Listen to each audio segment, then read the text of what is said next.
Grabe to, shock ang kamera. Just in, breaking news, OMG Chanko sumabog na Kongreso, nabulabog. Ayan, syempre itong balitang ating matutunghayan ngayon ay nagmula kay Balitang Pinoy TV. At ito pong inyong lingkod na si BT na magbibigay ng reaksyon at komento dito sa video na ating matutunghayan ngayon. At huwag na natin pagtagalin at sabay-sabay na nating panoorin ang laman ng video na hatid sa atin ni Balitang Pinoy TV at bibigyan natin ng reaksyon ang balitang ito. Pasok!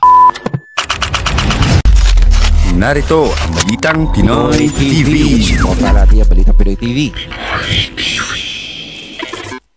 Okay, ayan na nga. Sobrang mainit ito. Ayun, bago natin simulan ng video ito, nais ko nga pala magbigay ng credits dito sa voices at video na matutunghayan natin ngayon.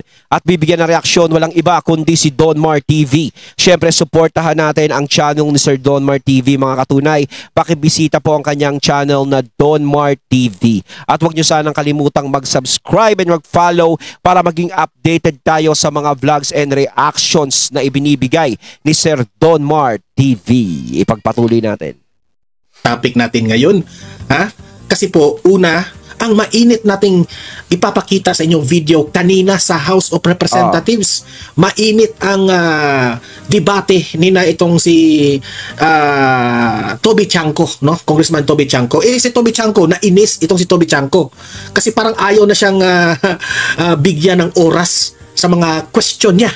Okay? Patungkol po ito sa mga reports, no, mga committee reports na bakit hindi ito ina-archive. Dapat itong ina-archive ito para kung sa ganun, kung meron na tayong time na i-investigate natin, i-check natin itong mga reports na ito, kung paano nagasto itong mga budget na ito, paano sila nadagdagan, paano sila nabawasan ng budget, dito yan makikita sa archive. Hinahanap ni itong Congressman Toby Chanko. Walang masagot ang mga majority dyan. Parang may napapansin ako kay Congressman Toby, no? Parang nag-iiba na ang timpla ni Congressman Toby. Talagang ngayon is nakikita natin na uma-action na siya, kumikilos na siya. Meron ako mga nababasang ibang na mga nagpo-post. Pinopost niya yung video na yan tungkol dyan. Pinopost nila is parang nakalagay doon na mga caption is nakakaramdam na. Parang gano'n. Yung ibig ko sabing nakakaramdam na, ito sabihin ko, parang syempre, parang alam ni Congressman Toby daw na kung sino ang magiging presidente sa 2028. Kumbaga parang ang nagiging komento sa kanya, parang inililigtas niya na yung kanyang sarili sa magiging rest back. Hindi, sa totoo lang naman talaga, no? Sa, kung hindi man yun ang kung hindi natin alam kung ano ang talaga. Malay mo, syempre yung ginagawa ni Congressman Toby, baka mamaya syempre bukal sa kanya, talagang gusto niyang malaman, talagang hindi na siya makatiis sa kung anong nalalaman niya na hindi maganda, siguro talagang uma-action lang siya. Pero hindi naman siguro gano'n na parang, magti-2028 na, si VP Sara mananalo. Depende na sa kanya yon, depende sa diskarte niya yan. Basta ang importante is ito, na merong isang tao na kumu-question naman o pumapalag dyan sa camera. Di ba nakita natin dati si Senator Marcoleta Si Senator Marcoleta ang nagiging kalaban dyan Ngayon nakikita naman natin si Congressman Toby. Para si Congressman Toby yung pumalit dyan kay Senator Marcoleta. Pero syempre, mas lamang pa rin si Senator Marcoleta. Iba pa rin si Senator Marcoleta No? Ngayon naman parang si Congressman Toby naman ang talagang gumigisa na nag-imbestiga, nagtatanong dyan na gusto niyang magkaroon ng linaw lahat ng mga nagiging issues dyan sa Kamara. Majority Leader sa Sandro Marcos, nasa kilid nakinig lang sa Majority Leader. So, yan po ang ating itatalakay ngayon, itong talamak na korupsyon ngayon sa administrasyon. Pero bago ang lahat, bago natin ito pag-uusapan, help me po na i-like muna at i-share itong video na ito para guys, kakalat ito sa taong bayan. Okay, sabay-sabay nating i-like muna at share itong video natin, Facebook at YouTube. 1, 2, 3, go! Okay, like and share para maraming makalam. And also guys, paki-subscribe at paki-follow ito para lagi kayong updated sa mga balita na kagaya nito. At ma-notify ang inyong mga cellphones kung meron tayong breaking news. Okay? So, kagaya nito, breaking news ito. So, sabay-sabay nating i-follow, i-subscribe, Facebook at YouTube. Ready? Follow, subscribe. 1, 2, 3, go! Ayan, thank you very much. Ito. Ipapakita ko rin itong video dito ni Toby Chanko na paano natin ito malalaman kung paano po ang ginasta nitong mga congressman na ito. Magkano ang binawa sa kanila na pera, paano yung mga pinasok sa kanila na pera, dapat malalaman na to. Hinahanap ito ni Toby Chanko. O heto mainit kasi yung debate nila kanina. Yan ang hirap no? Hanap sila ng hanap kay BP Sara. Pero si Congressman Toby, hinahanapan naman ngayon sila, parang ayaw naman nila ngayon magpakita. Yan ang hirap. Diba? Kaya nga, si BP Sara hinahanapan nyo Tapos kayo dyan, ayaw nyong magpakita ng ano. Hindi pwedeng si BP Sara lang ng si BP Sara. Diba? Kailangan maging transparent. Kung gusto nyo maging transparent, pati sa inyo. Kailangan ipakita nyo. Ano ba yun? Ano ba yan? Ganito, ganyan. At kailangan po nating mag-react dito. Okay? Ito. Panoorin natin. Toby Chanko, pasok. We'll now move to the next member to ask questions. The Honorable Toby Chanko from the Independent Bloc. Yes, Madam Chair. The highlight of the President's SONA was nung sinabi na mahiya naman kayo, Initiative Errata for the Boys SOP. So ang Initiative at Errata ay nanggagaling po yan sa Kongreso. Kaya nga medyo nahirapan si Sec. Ralph na sagutin kung paano nabawasan yung iba. Obserbahan nyo kung paano sila iiwas dito sa mga tanong ni Toby Chanko. Dahil talagang Kongreso po may alam yan. At dalawang pagkakataon po yan, sa BICAM at sa small committee. So I would like to ask the Chair to furnish all of the members the signed report of the small committee for 2025. Yan. Bakit gumagalaw yung oras ko? Parang hindi naman kasama. Minamadali siya dito na oras niya instead na napansin kayo ni Congressman Toby. Bakit daw gumagalaw ang oras niya? Parang minamadali niyo siyang magsalita. Para kayong may iniiwasan na. Parang bumipilip ngayon ako dito lalo kay Congressman Toby. Nako, mukhang kinakalaban yung buong sambayanan ng Kamara. Kino-question ngayon kayo. Nako, kung ganyan ka ba ng ganyan, Congressman Toby, nako, marami kang mapapabilib. Kaya tuloy-tuloy mo lang yan, Congressman. I-stop, nag-continue yung oras niya. Tumaas ang kilay ni Congressman Toby, nakataas ang kilay.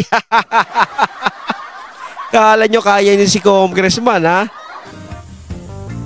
Hinihintay nila. Yan. Break. Ba't nagkukwentuhan? Ano yan, break? Ba't ang tagal sagutin? Tumataas na kilay ni Congressman Naiinip na. Nako.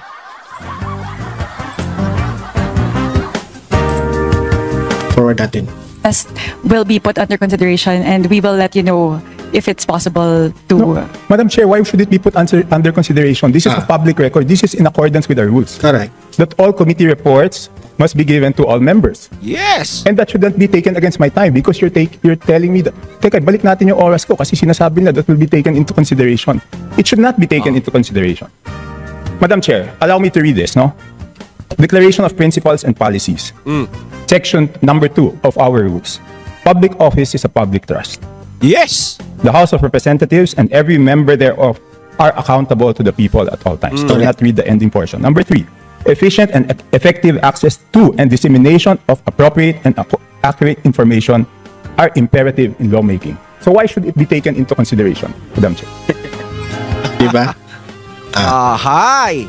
Nga kayo ngayon. This representation was not the appropriations, Chair. Talagang sinusupalpal sila ni Congressman Toby ng face-to-face Para silang sumasagot sila kay Congressman Toby, parang sila parang mga nasyasyak, parang natataraugan sila, hindi nila alam kung ano yung isasagot nila sa mga tanong ni Congressman Toby.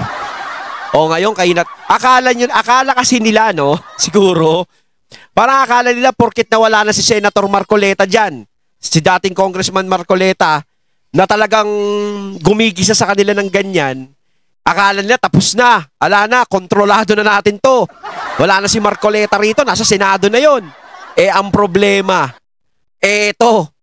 si Congressman Toby naman ang pumalit. Hindi naman natin masasabing tatakbo na senador yan si Congressman Toby. Na hindi natin masasabi na nagpapalapad ng papel. Di ba? Kung nagpapalapad siya ng papel, mas magandang papel yung ginagawa niya. Hindi yung nagpapalapad siya ng papel na pangit yung nagpapalapad siya ng papel na Nagpapakitang gila sa mga tao na bigay ayuda rito, bigay ayuda ron, bigay ayuda dyan. Yan ang magandang ginagawa ni Congressman Toby na gusto niyang malaman, no? Kung ano talaga ang nangyayari. Gusto niyang itama yung mga maling naririnig dyan sa kamera. Siyempre, unang-unang, dyan din siya sa kamera eh. Gusto niya maging malinis. Kaya nga kumbaga, kailangan silang pagkatiwalaan ng mga tao. Dahil sila yung nasa panunungkulan eh. Kailangan sila yung unang maging modelo. Kaya maganda yan. At the time. So the person who's covering the jurisdiction of that particular document, that is a document within the purview of the 19th Congress. Given that we've now crossed over to the 20th Congress, we would need to consider that request. Madam Chair, that's not acceptable. This is public records. Pareho pa naman yung COMSEC natin. At yan dapat linalagay sa archives. Do I have to read the rules again regarding archives Correct. of all documents? Walas lang lusot dito. So may ang daming violation, Madam Chair. Walang record, hindi binigay. Ngayon, it's not readily available. Walang record. Actually, nagbabase lang si Toby Chanco sa rules rin nila. So, walas lang lusot dito. Nasaan po ang report? Yun ang dapat nating tingnan kung ano yung nabawas, nadagdag. Di ba? Kung may Yes. corruption bang nangyari, yun, hinahanap yun. Sa Napakasimple archives, lang ano, naman sekreto? Again, this representation was No, not the let's ask the appropriations committee chair. chair. Binabad trip niyo si Congressman Toby. Tatawa-tawa lang yung congressman din ba itong babae? Natatawa na lang siya. Dinadaan mo naman sa tawa, ate. Sagutin nyo, Joseph. Let's ask At the the time. committee secretary, where are the signed records of the 2025 Ayan, committee reports? hinahanap Ayan, na. hanapin nyo. Oh, Na. naglilingo na. Ano yan? Test? Yung tipong pag hindi mo alam yung sagot, titingin ka sa katabi mo. Hoy, ano sagot? Di ko alam to eh. Oh, yung parang lingong ka sa kaliwat kanan, anong pihit? Ayan na nga. Ayan na. Walas lang lusot dyan. Di ba? Toby Chanco, good job. Good job yan. Good job sa'yo, sir. Madam Chair, simple lang ito kung electronic copy. Dapat lahat may electronic copy. Correct. So dapat i-email sa amin lahat within 5 minutes, di ba? Ito, ang simple niyan. Electronic copy. I-email lang lahat ng mga Yes. kongresista o sa archive ninyo para doon ma-access sa publiko. Pero ito, ulitin ko sa lahat si Congressman Toby Chanco, isa to sa hindi pumirma ng impeachment ni VP Sara. Ayan nililinaw lang natin sa lahat kasi baka mamaya magsalita. Congressman yan, walang rin yan, walang kwenta yan, ganito, ganyan. Pero hindi, totoo. Totoo yung sinasabi ko, isa talaga sa congressman to na hindi pumirma sa impeachment ni VP Sara. Diba? Hindi niya pinirmahan yon dahil ayaw niya ng hindi pinag-aaralan. No? Kasi gusto nila bara-bara Kaya hindi pumayag si Congressman Toby. Di ba? Ganun na yun kasimple. Hindi talaga ninyo mahanap. Di ba? So meaning, ano ba? Negligence? Ayan, hanap. Kumahaba na yung leeg nung Punta muna kayo ng library, maghanap kayo, baka makita nyo ron. Inyo. Anong rason nyo dyan na hindi nyo mahanap? May tinatago ba kayo? Nauga. Nagtatanong lang tayo dito, ha? Nauga sila kay Toby. Suspended. Na, Suspended na. yung meeting. Bigla nag-suspended. Hindi na masagot si Congressman Toby, biglang suspended. Suspended yung klase? May bagyo. May bagyong nagtanong. Ano nila?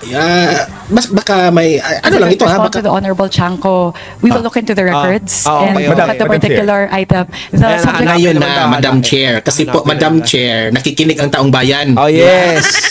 matter of today's hearing is Oh. the briefing on the 2026 budget. So this is an internal matter that may No, be it's taken not. up with the Committee on Internal matter. Appropriations No, it's separately.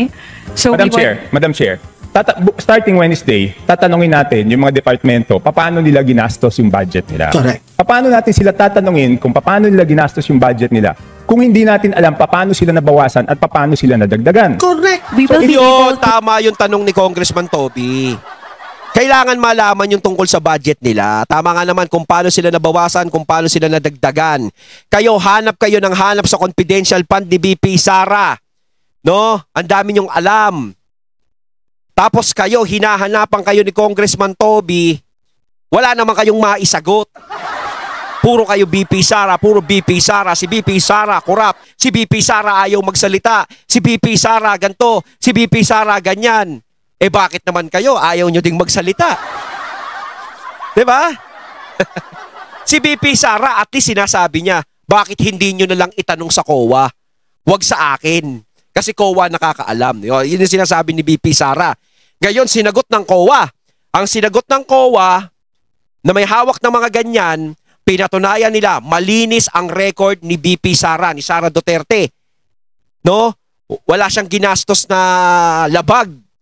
Ayos naman lahat.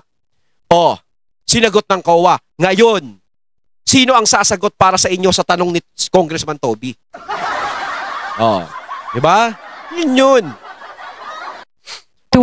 We will be able to scrutinize the performance of the different agencies as well as the utilization of the different line items based on the 2025 performance. No. So this does not preclude us from doing that scrutiny. Meron ba o wala? We would have to look into the records. May I ask exactly what you are asking for?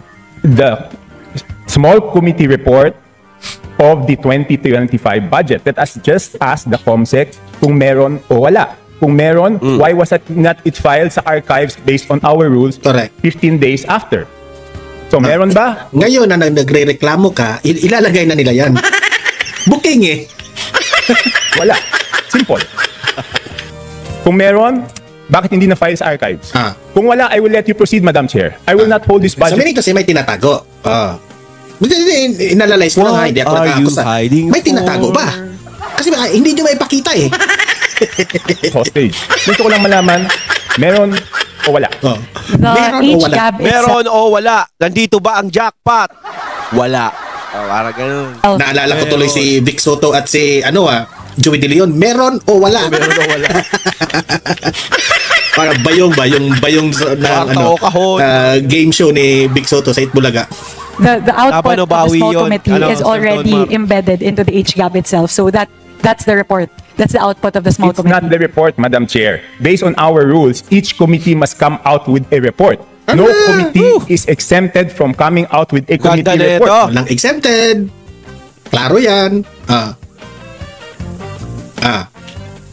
Please check section 39 of Rule 9 of our rules. You know. Toby Chanko. Good job talaga, Toby Yes, Chanko. Congressman Toby. Tataranta na sila. Kasi di ba kung meron, ang dali-dali naman, di ba wala? Pati si Sandro Marcos, yung majority leader, hanapin nyo ng paraan. Hindi, baka ganun lang. Baka ganun lang. So the small committee is subsumed within the Committee on Appropriations, and it is the Committee on Appropriations who's required to submit the committee report. In this case, the report and the output of the Committee on Appropriations is the HGAB. No, it's not. The HGAB is different from a committee report. Just like any other bill, the bill is different from the committee report. There must be a committee report included to the bill. It is not one and the same. Sunog sila dito. At the point after the committee hearings are done, the Committee on Appropriations comes out with a committee report, and then it moves to plenary, at which point we approve it and the small committee works. So now the output of the Committee on Appropriations, once that is elevated to the plenary, is the HGAB. No. So there's no other committee report that needs to be furnished by the Committee on Appropriations apart from the HGAB It itself. is not exempted from our rules, Madam Chair. Maliwanag, section 39. Kung gusto nyo basahin nyo. Okay, I will ask the committee secretariat, how many meetings were held? Walang masagot. There were 2 meetings. 2 meetings. 2 meetings. Okay. Ayun, sagot. Para kasing pag nagtatanong si Congressman Toby, parang sila delayed. Delayed yung sagot, parang delayed yung signal. Para kayong ano ba yung sa SIM card, yung may SIM card na gano'n, yung delayed yung message. Nag-text ka ngayon, tapos delayed naman yung message mo, kailan dumating. Diba? Parang hindi nila masagot ng biglaan si Congressman Toby. Did you follow? Akala ko wala masagot. Nasaan yung minutes ng meeting? Nakakasagot naman sila, kaso nga lang parang bibigla Wala. Ano naman? Ano? Na naman. Where were the meetings held? What date? Hala. Grabe ka naman kasing magtanong Congressman Toby. Masyado mo silang masyado mo silang dinudurog. Sabi siguro ng tinatanong ni Congressman Toby, ano ba yan? Bakit ako nandito? Bakit ako natatanong? Dapat hindi ako tinatanong dito. Kung pwede nga lang sabihin nung tinatanong ni Congressman, pwede mong palitan mo na lang ako. Palitan nyo na lang ako dito. Diyan tayo nakaproblema eh. Kasi kung alam nyo talaga yan, masasagot yan kaagad. Yes, ang tao kasing may alam talaga. Tama si Sir Donmar. Ang taong may alam talaga, kapag nagtanong ka, sasagot ka kaagad. Di ba? Kung alam mo, di ba? Pero kung talagang hindi mo alam yung mga bagay-bagay na talaga, kasi pwede yung pinagtatakpan, o talagang hindi may, o talagang, wala ka talagang alam. Di ba? Depende yan, kaya ka natatagalan. Pero kung alam mo lahat ng mga bagay-bagay, sasagutin mo agad yan. O what? Gito. Ay, kasi ganun agad yan. Diba? Pero kapag, parang sa investigasyon niya, sa korte, diba? Pag tinatanong ka, ikaw ba ay nagpunta sa ganitong oras? Ganito, ganyan? O may krimen, diba? Kapag ikaw nagsasagot ka, tinanong ka, tapos sasagot mo ay napakatagal. Kasi, diba? Parang nag-iisip ka. Doon pa lang is paghihinalaan ka na. Pero kapag ikaw tinanong ka, yung gantong oras, nasaan ka? Nandito po ako sa Quiapo. Nagsisimba. Pagkatapos magsimba, saan ka nagpunta? Pumunta po ako ng Divisoria, nilakad ko lang. Diba, parang ganun. Yung mabilis ka sumagot. Ano na? Madam Chair? Sagutin niyo, Madam Chair. Madam Chair, ano na? Sandro, tulungan mo. Tulungan. Madam Chair, I can read Section 39 of our rules to make it clear that the committee report is different from the HGAB, but I don't want it to take up my time.